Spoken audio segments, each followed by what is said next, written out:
Combinación Clave presenta El Mostrador en la Clave. La actualidad desde distintos puntos de vista. Un espacio para la discusión bien informada. El Mostrador en la Clave. Con el equipo de El Mostrador. Estamos ya con El Mostrador en la Clave. Santiago Escobar, Mirko Macari. Como le decía a Santiago Escobar apenas llegó, mira, la semana pasada teníamos el problema centrado en Carabineros, lo abrimos un poquitito y ahora está también el Ejército metido en una situación particular que tiene que ver con situaciones que reveló el comandante en jefe del Ejército. Hay diputados de la UDI que están pidiendo que se congregue el Consejo de Seguridad Nacional. ¿En la Araucanía? Sí, por el tema de la Araucanía. Pues estuviste muy bien. No está en tu editorial. Gracias. No está menos interesante la situación que la semana pasada. Yo diría que está un poco más interesante. Yo diría que más que interesante. Es bastante complicado, Fernando, que una de las funciones esenciales del Estado y uno de los pilares del poder nacional, como les gusta llamarse a los militares y a las fuerzas de orden y seguridad, como se las denomina en Chile, estén dándose patadas, mandándose mensajes raros.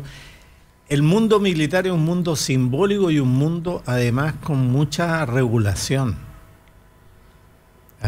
Una de las cosas con las que te califican a través de tu carrera militar es aptitudes de mando, condiciones de mando, personalidad, en fin, qué sé yo, carácter, etcétera. Y entonces yo diría que tenemos incluso una sobreproducción de normas jurídicas capaces de poder ayudarnos a dilucidar desde la intervención de Carabineros externa hasta explicarnos un poco esta cosita rara de la Asamblea General que produce el comandante en jefe del Estado, el jefe del Ejército. Pues que reúne a una cantidad de oficiales, ¿no es cierto?, para contarles que están en unas investigaciones y que la situación está mal. ¿Qué es lo que está explicando ahí? ¿O a quién le está mandando un mensaje? Es un mundo simbólico, un mundo de mensaje. El ejercicio de enlace de Pinochet, en la forma básica, era una regla normal. El ejercicio de enlace es la capacidad que tiene un comandante en jefe de una unidad cualquiera para en cualquier momento resolver que sus oficiales se presenten y se acuartelen y estén en condiciones, ¿no es cierto?, de responder a el requerimiento del listamiento que tiene. Es decir, estamos listos, estamos pilas, estamos moscas, como dirían en Centroamérica, pero la viveza criolla del general Pinochet fue hacerla en el país. Un ejercicio de enlace. Tú no hacías un ejercicio de enlace en el país, ¿no es cierto?, sin avisárselo a las autoridades. Porque los ejercicios de enlace son eso, son maneras de controlar la tensión interna de la organización. ¿Qué es lo que es esta asamblea? De 900 personas. De 900 personas. En un estado, ¿no es cierto?, de malestar, porque lo que en el fondo dice Martínez Merantó mire, le estoy explicando, hay un ambiente.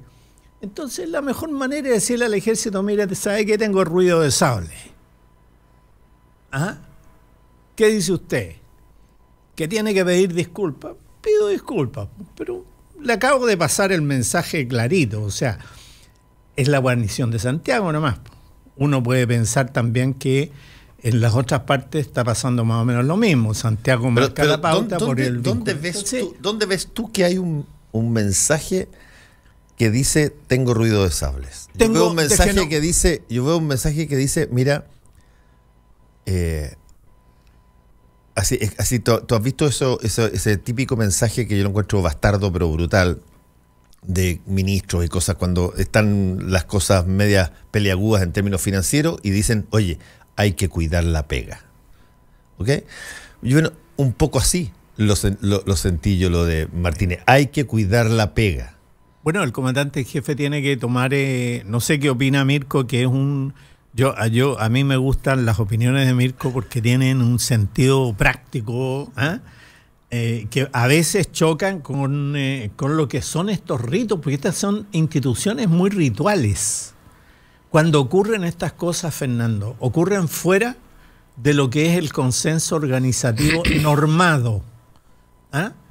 Es decir, el comandante en jefe no se pone a hablar de las armas privadas, además que todo el mundo sabe que los que venden armas son los que tienen acceso, y tienen acceso a la tecnología, no a las armas hechizas, no son las que venden los tipos ahí en la legua, no. Son pistolas Glock, son armas de repetición, son armas pesadas, incluso se da cuenta, normalmente los imaginarios cuando se mueren porque, o sea, los soldados, los conscriptos, porque se apoyan en el fusil y se quedan dormidos y se les dispara la bala pasada con la que están obligados a hacer, y hay de esta cantidad de accidentes montones que nunca se informan, en fin. Hay cosas que están normadas y que son regulares. Esto que ocurrió es de lo más irregular, independientemente de que a lo mejor Martínez Menantó lo estaban presionando por un lado ya, y por qué el jefe de la escuela militar, el director de la escuela militar se tiene que ir. Es ilógico, pero además él desliza una cosa que es muy compleja. Él dice, lo que nos pasa a nosotros también le pasa a las otras ramas. Solo que nosotros solamente nos investigan. Solo que nos están investigando. Eso es malestar. Eso es malestar. Pero ¿por qué no me va a mí? ¿Por qué no y le preguntan a los otros también, hacen lo mismo? O sea, los otros también dicen que se van 5 días. Como la UDI en el caso Penta. Haití. Se va 5 días a Haití y solamente pasa 12 horas en Haití y el resto del tiempo lo pasan en Miami. Va a salir en algún momento la señora que está investigando los pasajes, hay cosas de esta naturaleza, ¿me entiendes? Y lo hacen todo. Ratán, ojalá hubiera sido Ratán solamente lo que metían en pertrechos militares los de la Fuerza Aérea. Todo el mundo... Estás hablando de otra época, sí. De otra época, claro. Entonces lo que te quiero decir es lo siguiente.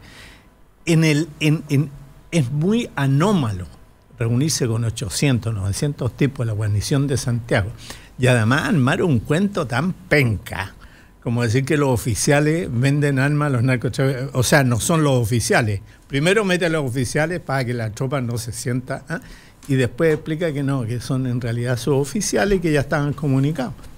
Eso pasa todos los días. Todos los días. Mira, yo digo que esto tiene algo del justo medio. Un poquito para allá, un poquito para acá, como dicen Mirko, los argentinos inventaron la ópera. No, yo dije en el chat que este fin de semana los argentinos habían reinventado la ópera. Han reinventado la ópera. Bueno, aquí en Chile reinventamos a cada rato la opereta. La ópera futbolística por lo que pasa. Aquí en Chile, por estas cositas chicas que tienen estos elementos inexplicables que están fuera, Fernando, el comandante en jefe lo que hace es una especie de papa, mucho más en carabineros que en el resto de las Fuerzas Armadas, porque en el resto de las Fuerzas Armadas tú tenés oficiales, entonces uno solamente se reúne, se imagina esa reunión porque hay un malestar interno. Las temas se están moviendo, toda la cuestión, entonces juntémoslo a todos y expliquemos. A ver, ¿tú estás tratando de decir o sugerir de alguna manera que esto pudo haber sido intencionalmente filtrado? Sí. Yo creo que es una manera, en un contexto, a un presidente que además se atrevió a tirar 21 tipos de un viaje para afuera, que la cosa se empezó a poner porque hay primos, hermanos metidos en esto. En la cultura organizativa interna hay un montón de cosas que no tiene solamente reglamento, tiene consenso organizativo interno, tiene talante. Y tú no te reúnes 800, 900 tipos fuera de norma, sin explicar qué es lo que es la reunión, qué la motivó, por qué. Y lo único que puede decir es que la motivó, porque eso está fuera de la norma, eso la motivó el malestar interno. Hay que explicar cosas. Hay que decir, miren, esto no puedo hacer otra cosa, me están mandando, en fin, qué sé yo. Yo creo que la última frase del general en jefe, del general comandante en jefe, fue patética. ¿Cuál es? Me mandó el ministro. No estoy haciendo uso, ¿no es cierto?, de mi posición de mando. Estoy haciendo uso de mi posición de subordinado al Poder Civil. Esto es lo que me manda a hacer el Poder Civil. Aquí hay lenguajes que son para el poder, pero... Y entonces y lamentablemente, en todo lo que está pasando, Fernando, con esto termino, porque mucha alegación, pero es mucho meterle pelo a la sopa a lo mejor. Pero mira, el que más costos ha pagado en toda esta crisis, en el caso de Carabineros, es Andrés Chadwick. En mi opinión, el malo de Huilla. Era el ministro del Interior, el responsable del día a día de Carabineros, dice que el comando Jungla es bueno, 8 días antes que después digan que no existe. Es además el tipo que dice que ha sido perfectamente ese bien fin evaluado. de semana dijo, el comando Jungla está evaluado positivamente. Y estuvo 2 días callado. O sea, según el Mercurio, le dice al ministro, la versión de Uvilla no cuadra. La versión del general Soto no cuadra, la versión de Carabineros no cuadra. Pero deja hablar el primer vocero del tema de la Araucanía, fue Soto. ¿Y por qué lo deja hablar? Porque si él era el ministro del Interior. Sí, esa pregunta la hicimos acá cuando lo... es decir, Soto. sí. ¿Por qué razón sale Soto a hablar? No tiene Fernando, no tiene, en la política no tiene. Entonces, uno dice, bueno, mira, Chadwick es un tipo avesado. Sí, pues también se caen los aviones, los jumbos también se caen. Para mi gusto, en la mayor responsabilidad en el manejo y en la crisis de la Araucanía la tiene Uvilla. Y Uvilla es cabeza. Claro, dicen que es muy bueno para solucionar problemas, está bien. Todos los subsecretarios son buenos para solucionar problemas. Esa es la pega. ¿Ah? Esa es la pega, solucionar problemas. Ya, Mirko. ¿Qué quieres que te diga? No sé, te puse play. Ya. No, a ver, yo creo que primero no metería los dos asuntos, porque Ejército y Carabineros en el mismo saco, pero sí tienen elementos comunicantes de que hay una crisis mayor de todas las instituciones verticales en Chile. Las instituciones uniformadas, las instituciones militares y Carabineros lo es, no por casualidad está también en una suerte de crisis estructural, al igual que no está la Iglesia. Son las dos instituciones que conforman la estructura de poder en Occidente hace miles de años y se organizan de manera estrictamente vertical. Entonces hay una crisis de las instituciones en general. Yo hablo que para mirar el bosque un poquito más de arriba, estamos en un ciclo de descomposición radical e irreversible de las instituciones como las hemos concebido históricamente. La incapacidad de generar un recambio a tiempo y parcial de esas instituciones desde mucho tiempo a esta parte, por su rigidez, por esta cosa de la cultura chilena de aferrarnos a lo que hay, como ese roble firme que igualmente es votado por un huracán o por un viento de mayor magnitud. Hoy día estamos siendo azotados por un huracán que es un cambio en los valores, un cambio en la subjetividad, en las percepciones, y por lo tanto en la manera en que nos relacionamos en la sociedad. Entonces, este tipo de instituciones crujen muy fuertemente ante esto. En el caso de los militares, barrimos bajo la alfombra todo el tema militar para dar una imagen de normalidad durante años.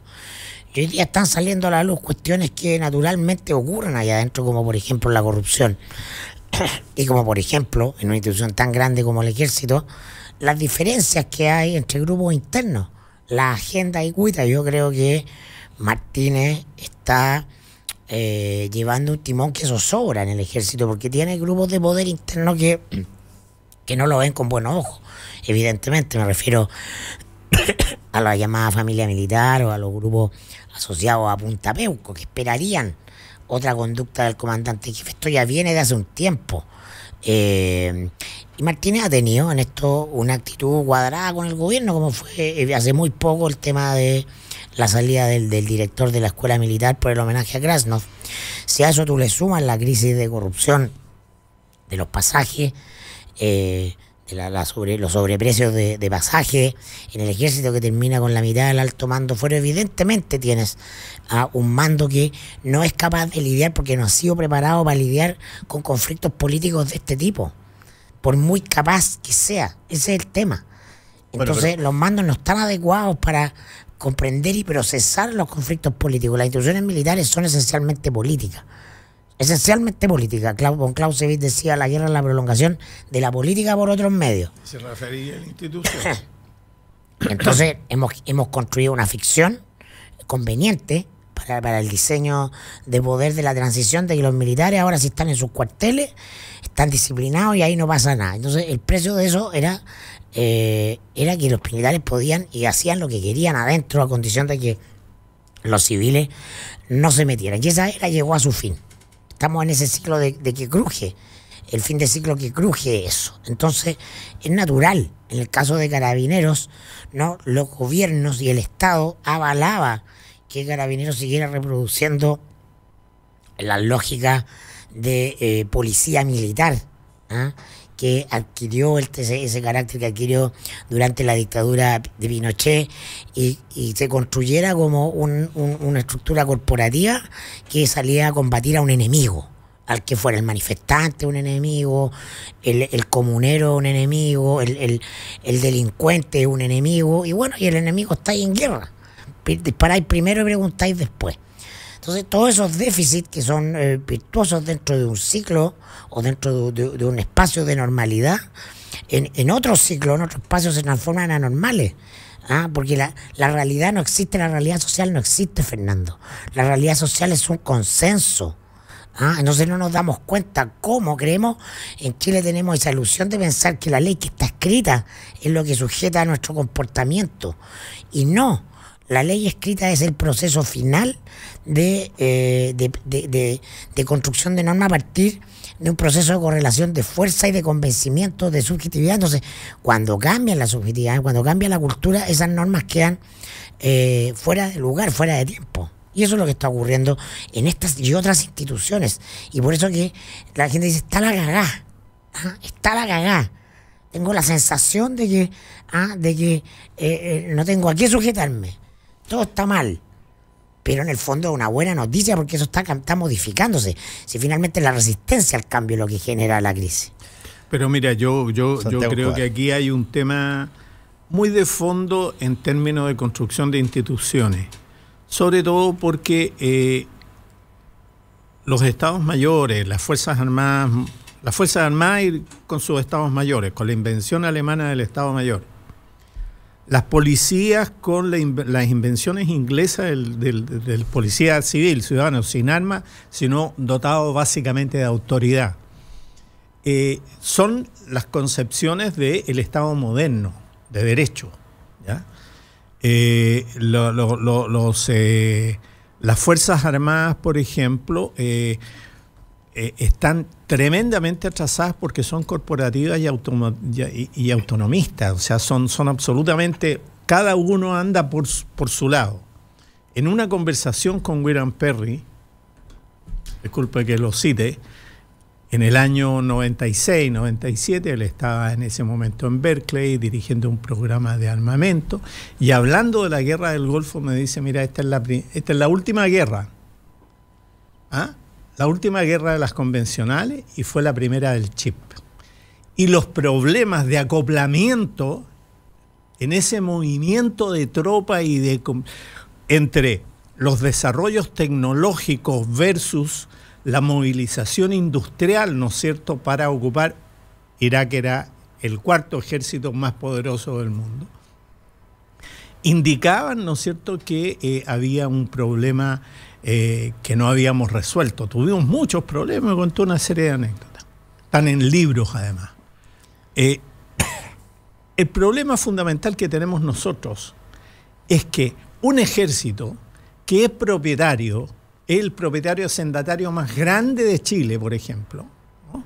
Que no tiene cómo coordinar las propiedades que tiene, que no se entiende con las otras ramas sino a través de mesas de trabajo y no de proyectos conjuntos, que no tiene un sentido de la modernidad para hablar en serio de ciberseguridad y todas estas cosas que llenan hoy día las páginas sobre los temas de seguridad, y que llega a la Araucanía, ¿no es cierto?, con desplante policial militar en la zona, lo dijimos aquí varias veces, Fernando, en la zona con mayor apoyo político del gobierno, el mayor apoyo político que tenía el gobierno, no tenía más apoyo político, se lo gastaron en una semana con una decisión que hoy día no se atreven a decir si tiene nombre o no tiene nombre. Le preguntaron a los militares, no, porque estaban ocupados en otras cosas, andan ocupados en otras cosas. ¿Qué fueron a aprender a Haití?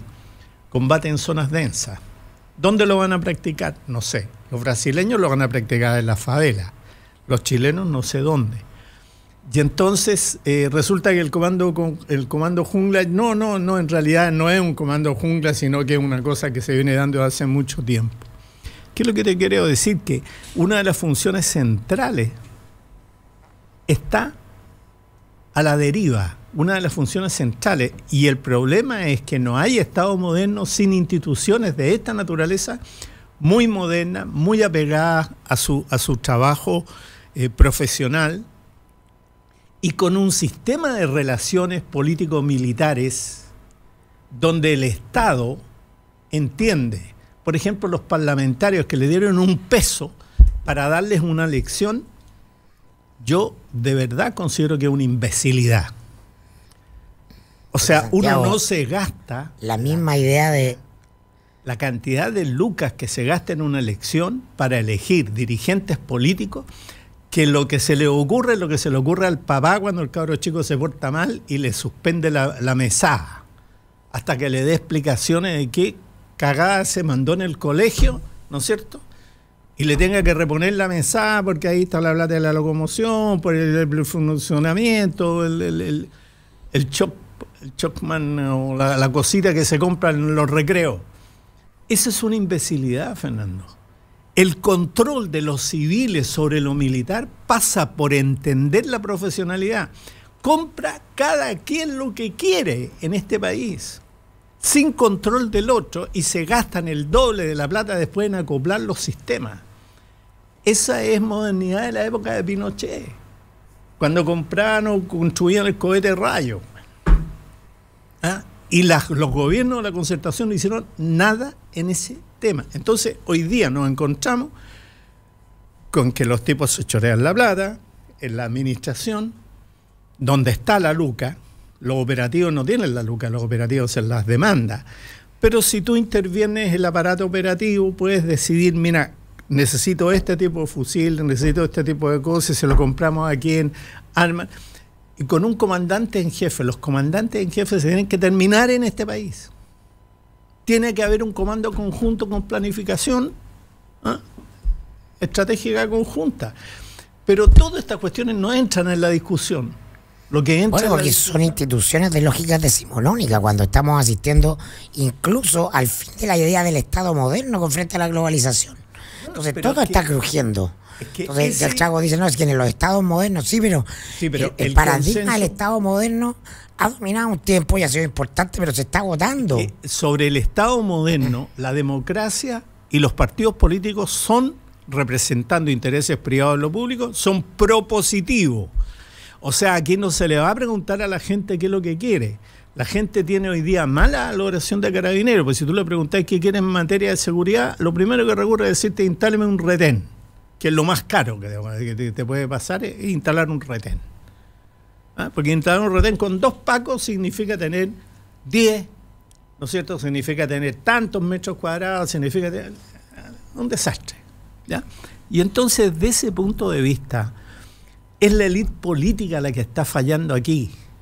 No son solamente los militares han transformado su consenso organizativo sobre la seguridad nacional la han transformado en un consenso organizativo sobre la propiedad corporativa de la cual son dueños y de la cual usan a su antojo, como lo hacen también en Codelco o también lo hacen en las empresas públicas. Ya, pero... ¿Es crisis de modernidad o no? ¿Necesitamos empezar a hablar de nueva constitución, Fernando? Sí, pero yo te digo una cosa, perdona, disculpa, con esto termino, yo te digo una cosa. ¿No sería raro que le hicieran un gesto mucho más duro al presidente Piñera? Los militares, dices tú. Sí, pues. ¿Qué es más duro? Más duro, más de... De choro, dices tú. Más de choro, sí, pues. Pero si hace rato que le vienen arrastrando el poncho al poder político mientras no se metan con ellos. Se meten con ellos y empiezan... El comandante en jefe dijo, vamos a defender con dientes y muelas el sistema previsional. ¿Qué significa eso? ¿Ah? Si la cosa no está tan simple. Mira, en este silencio, Fernando, hay demasiado descontrol del poder civil, desconocimiento del poder civil, pero además insubordinación por parte del ejército. Yo no encuentro que sea tan simple esta cuestión y que sea la filtrada. Que no fue un condoro, dices tú. No se producen condoros por tipos que están preparados para la guerra, para defender tu seguridad, la mía, la de todo el país, etcétera. Se viven en eso, planifican en eso, se les va de la mano así como así. Hacemos un alto y seguimos. Hacemos un alto y seguimos con el mostrador en la clave.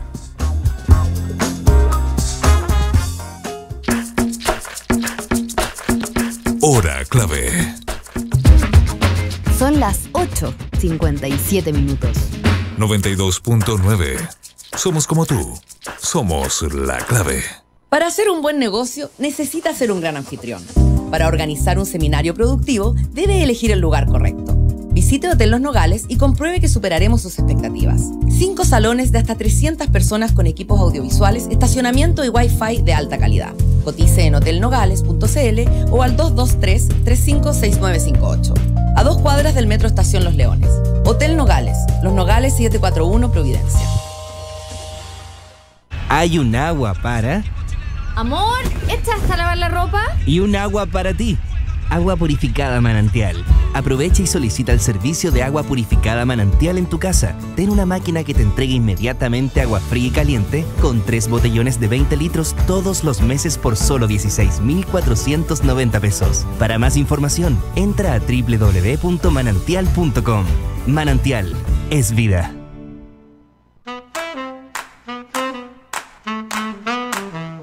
Los que sabemos de café, conocemos el secreto. Hace más de 75 años que en Cabrales buscamos en las plantaciones los mejores granos para darte el mejor café como a vos te gusta. Tostado por manos expertas, de exquisito aroma y sabor y en todas las variedades. Cabrales es ideal para disfrutar en todo momento y lugar. Cabrales significa buen café. Encuéntranos en los mejores hoteles, restaurantes, cafeterías y supermercados del país. Pedí una demostración en cafecabrales.cl y descubrí por qué somos el café número 1 de la Argentina. Cabrales, dedicados al café.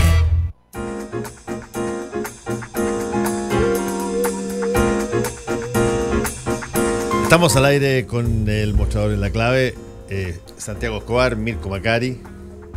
Oye, pero a todo esto hay situaciones que probablemente generan movimientos de aguja. Por ejemplo, cuando te cae la aprobación muy fuertemente de una semana a otra. Es verdad que hay mucha gente que critica la academia y todo lo demás, pero la sigue viendo, la sigue revisando. Crea realidad, a lo mismo. Crea una determinada realidad y la de esta semana es la más baja en términos de aprobación que ha tenido el presidente Piñera y además mirado desde el especial que hace sobre el tema de la Araucanía,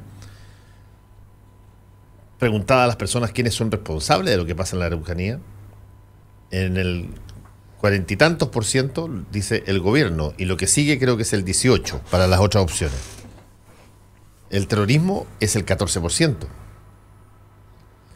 Por lo tanto, ahí hay un mensaje que para quienes se preocupan de estas situaciones, de estas mediciones. Claro, es que lo que pasa es que más allá de la coyuntura, el gobierno viene levantando el discurso del terrorismo en la zona desde la campaña de Piñera el año pasado. Es todavía, si tú lo ves en el grupo de diputados que convoca el COSENA, habla del terrorismo en la zona, porque ese es el discurso que quiere escuchar su base de votantes. El gobierno no está gobernando para todos los chilenos, está gobernando para la base de votantes. Y entonces frente a la Araucanía se encuentra, en el tema de la Araucanía se encuentra frente a ese dilema. El resultado de la CADEM es la evidencia de que se resolvió mal el dilema, porque los ministros que vienen salen mejor evaluados en esta crisis son las palomas, po. Sale el ministro de Justicia, Hernán Larraín, que sube un puntito, pero sube, y que mostró una posición de moderación y lo retaron por eso. El ministro Moreno, idem, que también lo retaron por salir a decir que esto ponía en riesgo el plan de Araucanía. Entonces, los ministros que interpretan el sentido común están fuera de la línea oficial del gobierno, porque yo hoy día lleva una nota el diario que recomiendo, porque el gobierno tiene los ojos puestos al otro lado, en José Antonio Kast. Entonces, el gobierno siente que Kast se puede llevar su base dura de votantes, que es el votante de la derecha que va a votar a la primaria, que es el votante de la derecha que va a estar en la elección, y el que quiere mano dura a Pinochet, ese. Entonces, el gobierno está atrapado, está atrapado en eso, y vamos a ver cómo sale. Y Chadwick, que es quien tiene que llevar esa línea, a la luz del resultado de la encuesta, se viene equivocando, porque el gobierno se equivocó, la línea oficial del gobierno equivocó el tono, si tú quieres medirlo con el resultado evidente de la encuesta. Tenemos ya conectado a este panel a Iván Weissman desde Buenos Aires. Oye, sácame una duda, Iván. ¿Cómo terminó el partido ayer? Sí, no sé, estuve ese día, a esa hora fui a hacer caminar el perro. No, está... Qué quilombo. Buenos días. Buenos días, Iván. Mira, buenos días, don Mirko. Mira, lo pensé ayer cuando hablé con Ricardo de hablar esta mañana, y a ver, claro, uno puede caerse en el lugar común y reírse un poco del quilombo, pero la verdad que uno que vive acá es triste, es como una sensación, y no lo puedo comparar con otras porque llevo 7 meses viviendo full time, pero lo viví todo lo que fue la previa, lo hablamos hace un par de semanas. Se vivió como una pequeña fantasía el partido de ida, todo funcionó, fue una fiesta del fútbol, fue un lindo partido, el árbitro chileno lo hizo bien, los jugadores se comportaron, hubo como una fiesta del fútbol, y a pesar de medio de la crisis, con la excepción quizás de los extremos, había una sensación la semana pasada de que esto es como un nuevo comienzo, un nuevo aire. Se viene el G20, que a pesar de que obviamente hay gente que va a protestar en contra, le da un aire al gobierno, y los argentinos se sienten hasta cierto punto orgullosos que la Copa se queda en Argentina y se viene el G20, van a estar los 20 personas más importantes del mundo, etcétera. Y la verdad que lo que pasó ayer le vuelve a hacer pensar a una mayoría importante de argentinos, si uno lo interpreta por los medios y lo que se habla, de que el país está atrapado en su propia genética, en su propio ADN. Oye, la verdad Iván, que es tristeza. Iván, hola. Sí. Chavo Escobar, ¿cómo estás? ¿Qué tal, Chavo? Oye, una pregunta. ¿Cuánto tiene que ver en la crisis la actuación de la policía de Buenos Aires? Porque según la información que ha salido, es que allanaron la sede de las Barras Bravas de River Plate. Se llevaron $260.000 de las arcas que tenían ahí, y no sé, un número indeterminado de entrada, y eso fue prácticamente no una operación de prevención de riesgo, de peligro, sino prácticamente prenderle una mecha corta a la explosividad del tema.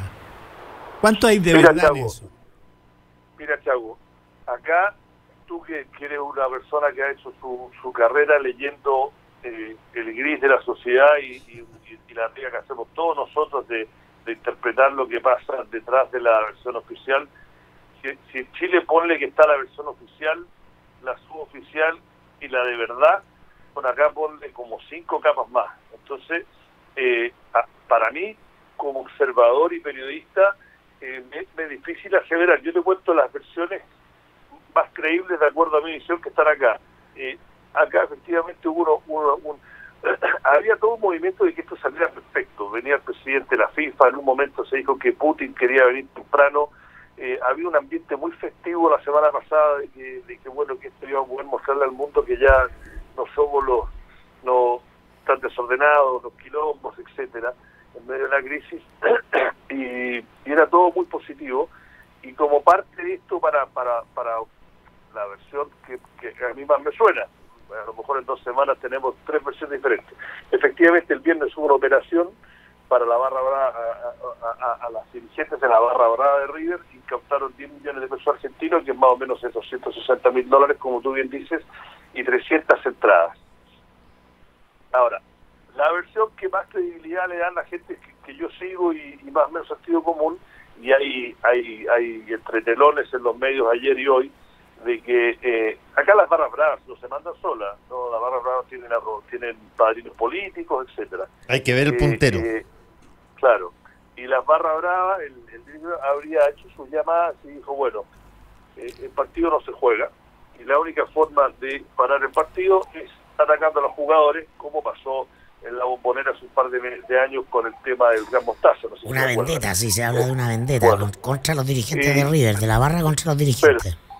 Pero claro, y lo que pasó, y esta es la parte que ya se especula más, es que como tienen también, hay vínculos, la organización, la parte de seguridad es una combinación principalmente de la policía de la ciudad, que a grandes rasgos opera mejor que la nacional, pero era un operativo que había muchas partes que se sumaban. Y ya esta parte por donde entra el bus donde le tiran las piedras y lo atacan, habría estado entre comillas, habría estado liberada por ciertas partes de la Policía Federal a la barra brava de River para que ahí hicieran lo que sucedió. Sí, no, a mí me dijeron una cosa, Iván, a mí me dijeron una cosa parecida pero un poco distinta, que la policía, argumentando ellos posteriormente que fue un error, pero desviaron el bus hacia el lugar donde justamente venía la columna de barreros de River. Y por lo tanto, esa situación que varios jugadores de Boca lo calificaron ayer de intencional, también es interesante que se explique. Mira, porque está el video. El video, claro, el video habla por sí solo, pero mira, hay versiones de programas serios en que dicen que esta es la ruta que todos los equipos que llegan al Monumental siempre han seguido.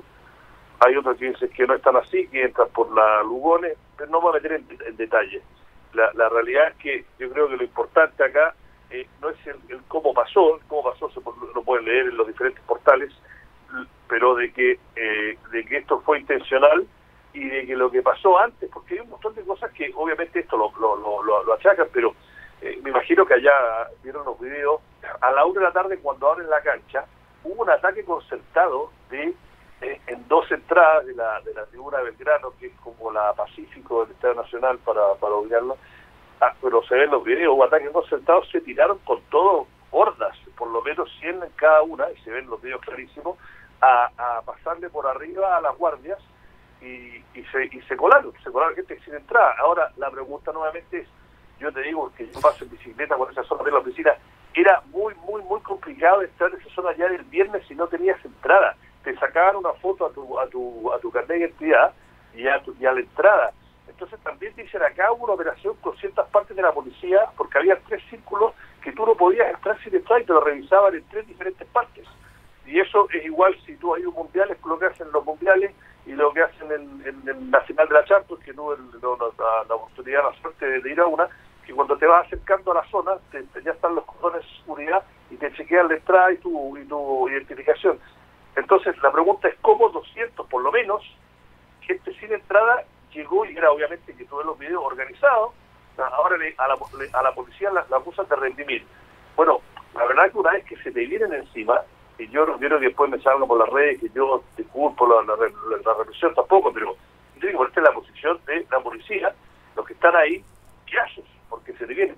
Y la destrucción que pasó por toda esa zona, que tuvo, creo que a los que han ido al Monumental, entiendo que ha sido, Fernando, es un barrio muy residencial, el estadio está en medio de un barrio muy residencial, ¿no? Y bueno, los videos y las fotos son tremendas, ¿no? Destruyeron casas, motos, autos, sí. ¿No? Pero Fernando, entonces acá para Iván, la parte política ya hay cierro, les abro. Iván, acá nuevamente hay una autoflagelación, independiente de quién la culpa, pero el consenso es que todavía son un país que no que la violencia domina, las barras bravas domina, la corrupción. Entonces se abre nuevamente todo el debate de este mal genético prácticamente que tiene la sociedad argentina con este tipo de cosas. Iván, juntemos mi mirada oscura de las cosas con tu mirada aguda sobre la economía. Esta es una guerra de poderes económicos, porque ese partido con los jugadores de la cancha se jugaba. Lo que se estaba jugando antes era realmente una posición económica en términos de los clubes, porque las presiones de la FIFA además eran por las sincronizaciones internacionales, un partido con alto interés internacional y con pagos comprometidos, la Conmebol exactamente lo mismo, etcétera. Y lo que menos interesaba era realmente la seguridad de los jugadores y todo lo demás, y bueno, y todos los errores que tú señalas. Pero entonces, ¿esto es canibalismo de carácter económico? Mira, la pregunta. A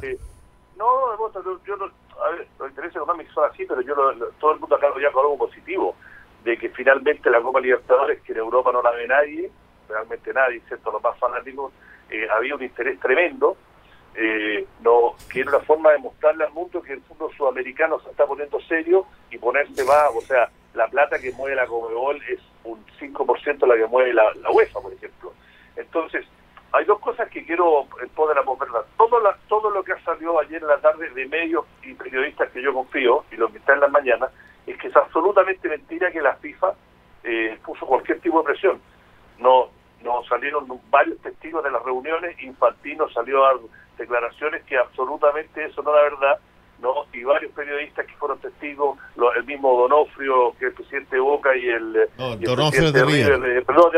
Y Angelici de Boca, salieron a desmentirlo completamente, ¿no? Lo que sí, y tiene cierta lógica, pero acá las teorías conspirativas siempre abundan, y acá son más realistas que en otros lugares quizás, es que la Conmebol tenía presión de que se jugara el partido por efectivamente lo que dice Chago, pero eso pasaba en cualquier parte del mundo. O sea, había cientos de millones de dólares comprometidos. Me imagino que la gente que pagó los derechos de televisión en Europa están diciendo, oye, a nosotros yo tengo los sponsors, los que te compraron los spots para el partido, sabiendo que iban a haber 30 millones de personas, o 40 o 100 millones de personas mirando. Las casas de apuestas, ¿no? Entonces, bueno, las casas de apuestas les importa porque las apuestas corren para cuando se juegue. La parte del partido en vivo y el rating que tú garantizas.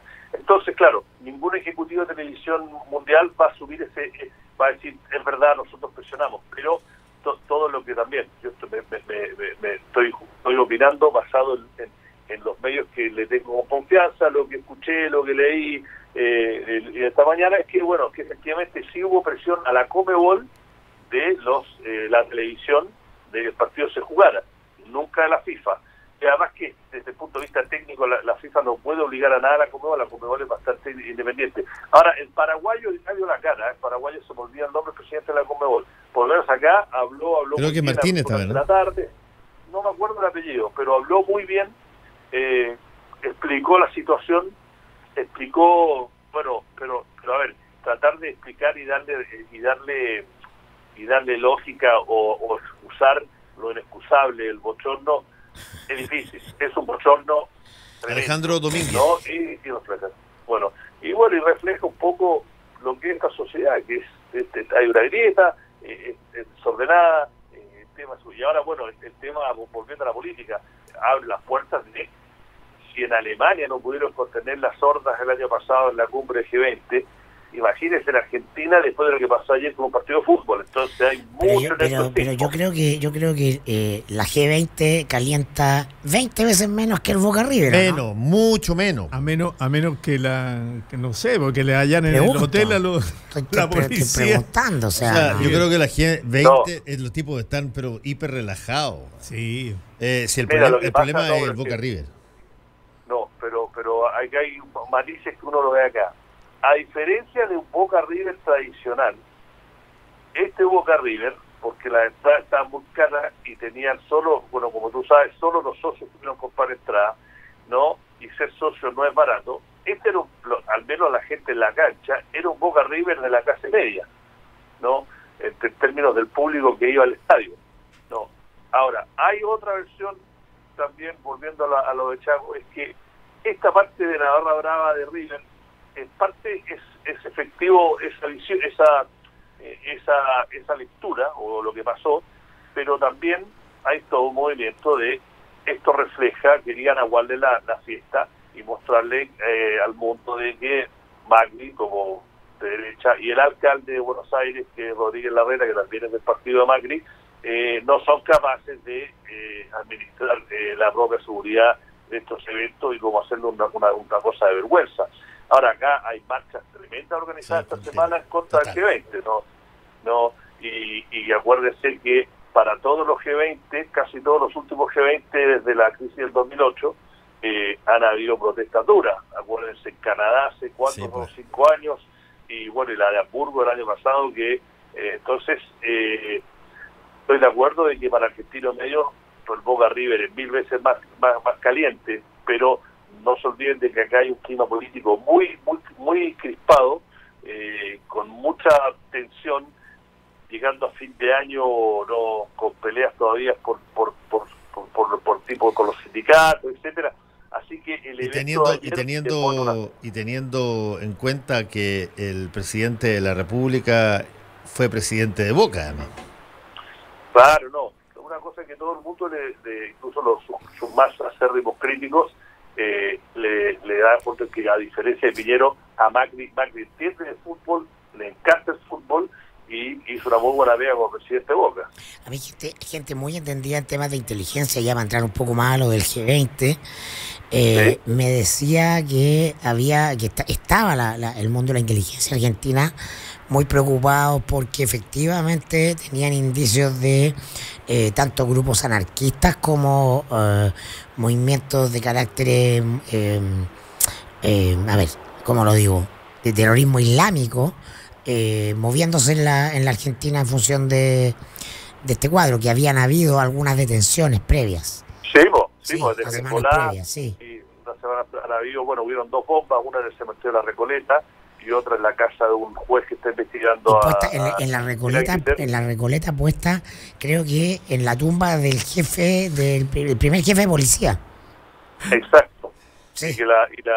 Pero parece que esto era más de anarquista la chilena, porque la bomba le explotó en la mano a la pobre cabra y los pillaron ahí mismo con la mochila. No fue muy profesional. Los tres supuestos operativos de Hezbollah, eso aparentemente sería más complicado. Vienen de la triple frontera, que es la donde se junta Argentina, Paraguay y Brasil, y ahí hay toda una zona que ha habido mucha migración del Medio Oriente, y hay células de Hezbollah, talibán en esa zona que dicen que hay, y que de ahí vendría la preocupación de la inteligencia argentina e internacional de lo que podrían hacer los clientes. Ahora, déjenme decirle, desde el jueves hay una parte importante de la ciudad de Buenos Aires que está completamente cerrada, o sea, a ese nivel para que se pueda acercar.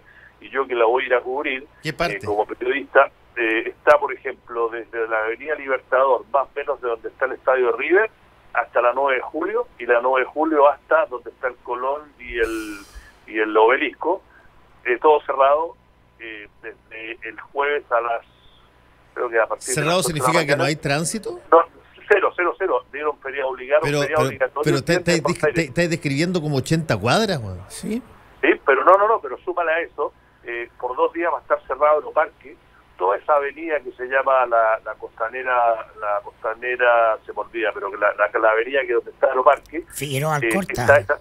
No, la avenida donde está propiamente Aeroparque, que se llama la costanera algo, está cerrada por también el aeropuerto y toda esa costanera, ahí van a hacer las reuniones, ahí está el centro de prensa, hay portaaviones norteamericanos en el Río de la Plata, hay buzos, hay lanchas de guerra francesas. Oye, esta buena novela de Fontana Rosa. Oye, ¿por qué no invitan a Tomando Jungla, güey? Bueno, claro. Oye, y por ejemplo, uno como periodista, mira, les cuento una cosa muy divertida, anécdota.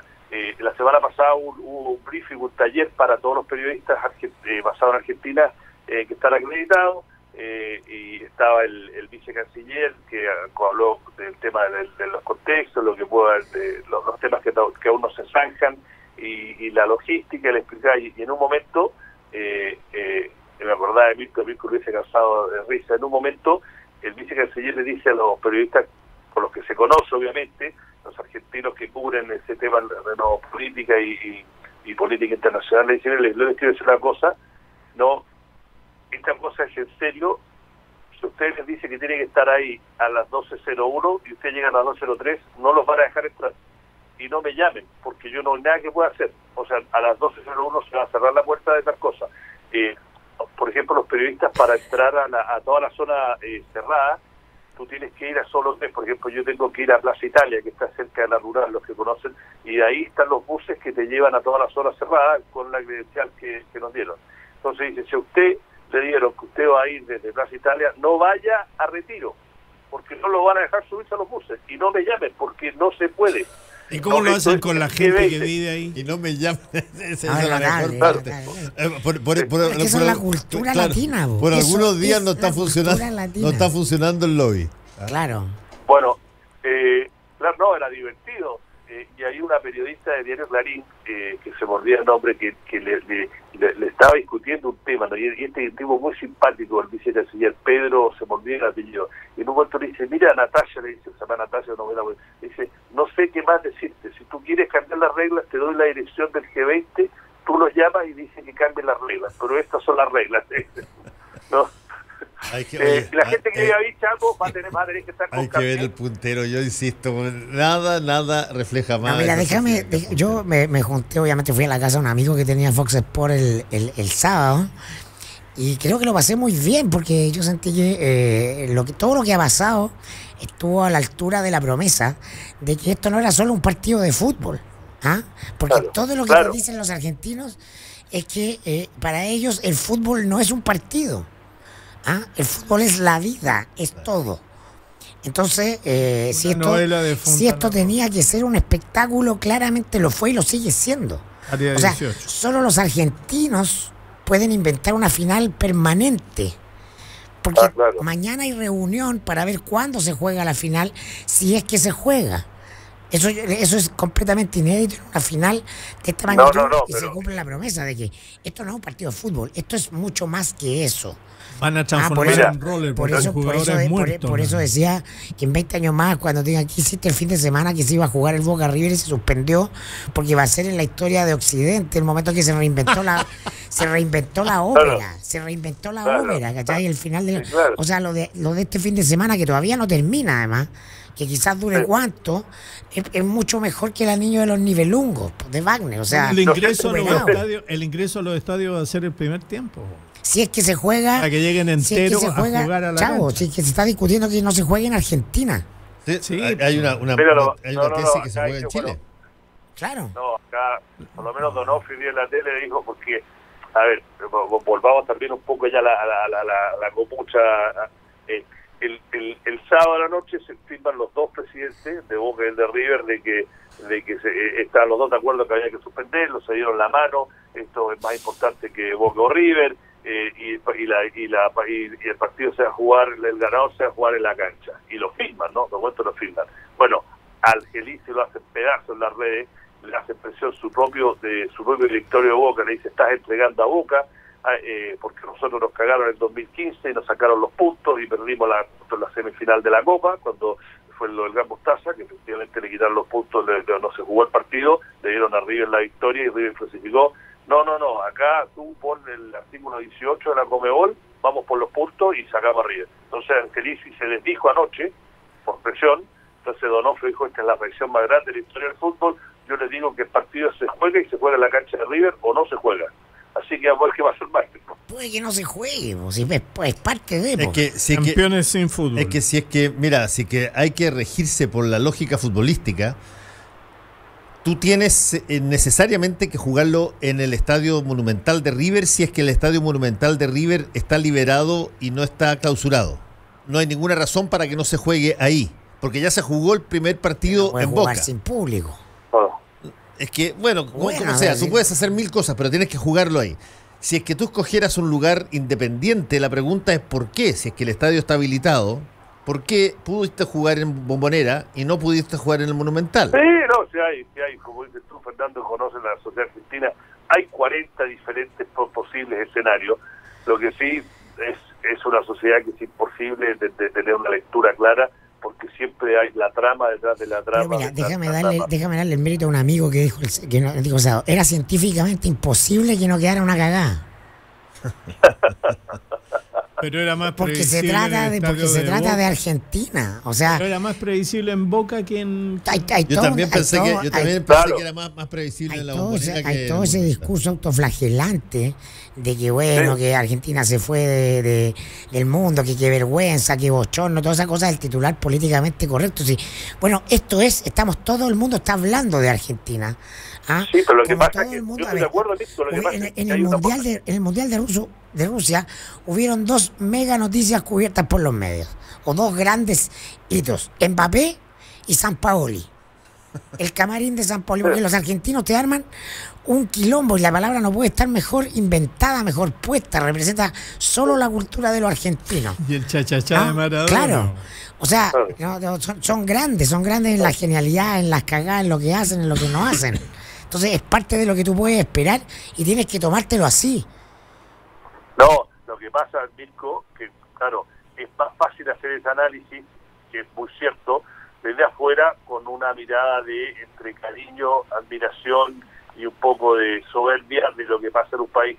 Pero cuando tú vives en el país, y no ni siquiera por mí, cuando hay gente que está realmente harta de que la historia se repita hace 70 años, y que un país que debería ser, de acuerdo a los ingresos desarrollados, vive crisis tras crisis, por razones como la de este fútbol, no, de repente la gente se harta un poco más, porque acá era como un poco más, por lo que me dice gente que vive acá, me dice que no habían visto una sensación tan como deprimente, de dice, bueno, estamos condenados a lo que acaba de decir México.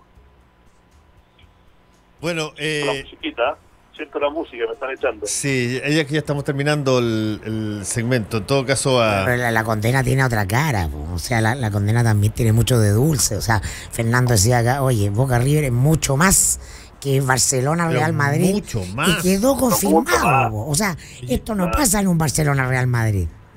¿Cuáles son las principales apuestas que corren hoy día? ¿Se juega, no se juega? ¿O gana Boca, gana River? No puede ganar Boca así. Mira, se jugaría el 8 de diciembre en River, pero esto puede cambiar en 2 horas, Chaco. Sí. Pero se le da el tiempo, Iván, gusto de saludarte.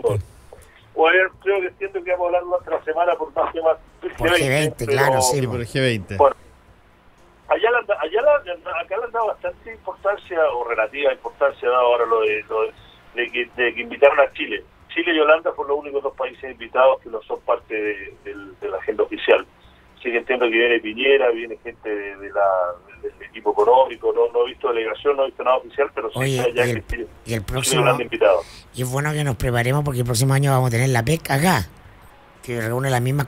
No sé si cabrá el portaaviones norteamericano en el Mapocho, pero vamos a tener a Trump, a Putin y al líder chino, a Jinping. Oye, pero si yo me equivoco, no, el APEC no va a ser en Puerto Varas. Sí, pues. ¿No? Sí. Varas, en el casino. Ah, no sabía, ahí en el lago Yanqui van a poner el portaaviones. El portaaviones. Sí. Ya, chao, Iván, que te vaya bien. Un abrazo. Chao. Bueno, nos vamos. Tengan ustedes un buen día, Chago. y Mirko, que les vaya bien. Son las novelas de Fontana Rosa. Sí, total. No, si hay que ver El Puntero, yo le insisto, vean en Netflix El Puntero, la mejor serie argentina que he visto en mi vida y que, por Dios, que explica bien ciertas cosas. Chao, chao. Chao. Actualidad con ojo crítico, información desde distintos puntos de vista y discusión bien informada. Fue El Mostrador en la Clave, con el equipo de El Mostrador y